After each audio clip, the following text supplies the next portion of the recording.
Every wedding has guests. Some just RSVP a little too early to everything.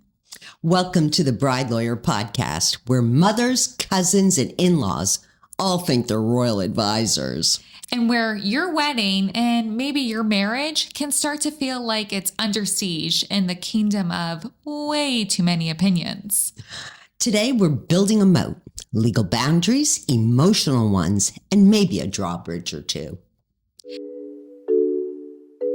So here's today's story.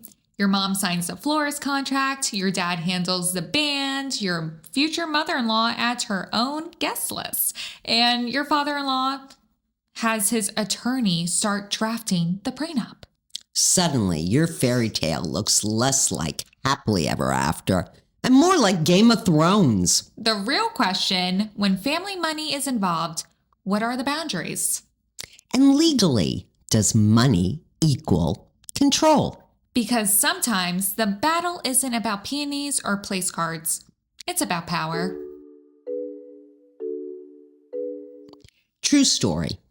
We once had a bride whose future in-laws were deeply involved.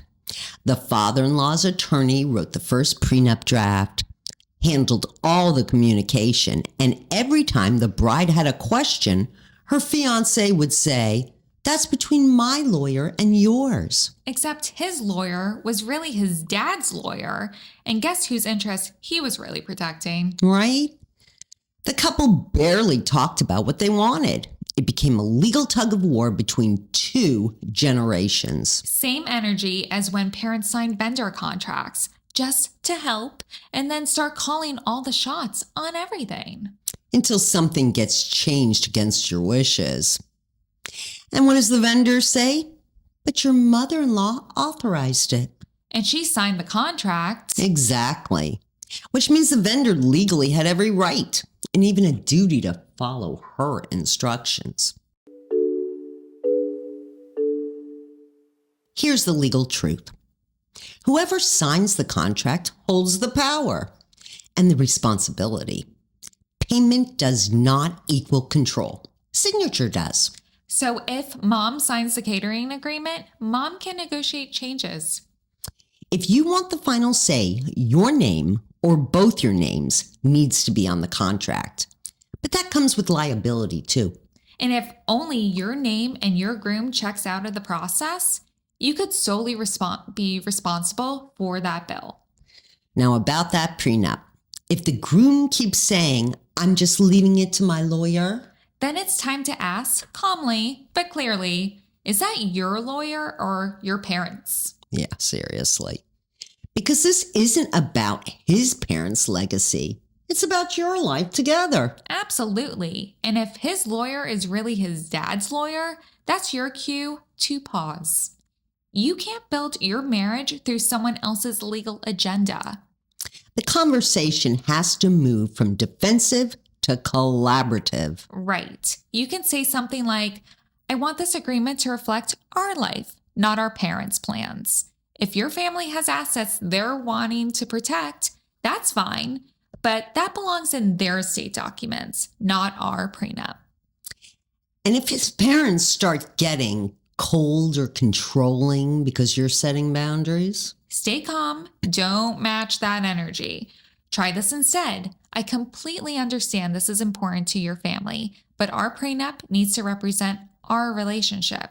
Your parents can absolutely protect their assets in their own estate plan. That's what trust and estate lawyers are for." Beautifully said. Thank you.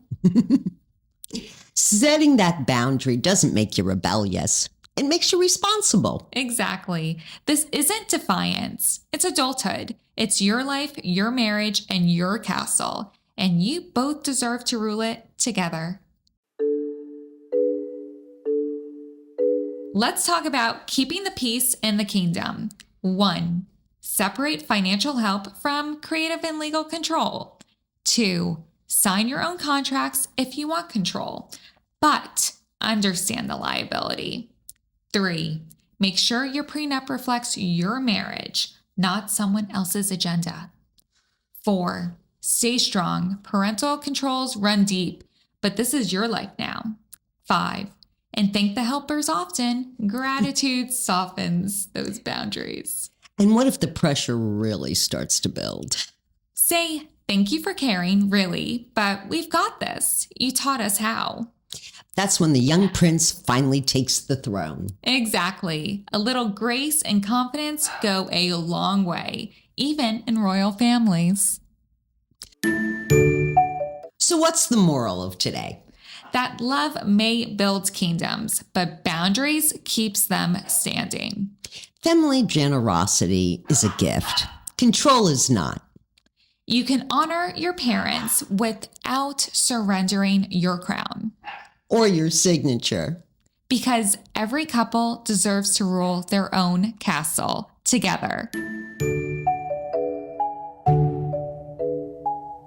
Thanks for joining us on the BrideLawyer Podcast. Next week, the mermaid who lost her voice, then found her power. Our mermaid learns not to give up her voice just to keep the peace. After all, the prince fell in love with her confidence, not her compliance. We'll see you then. Same kingdom, fewer villains.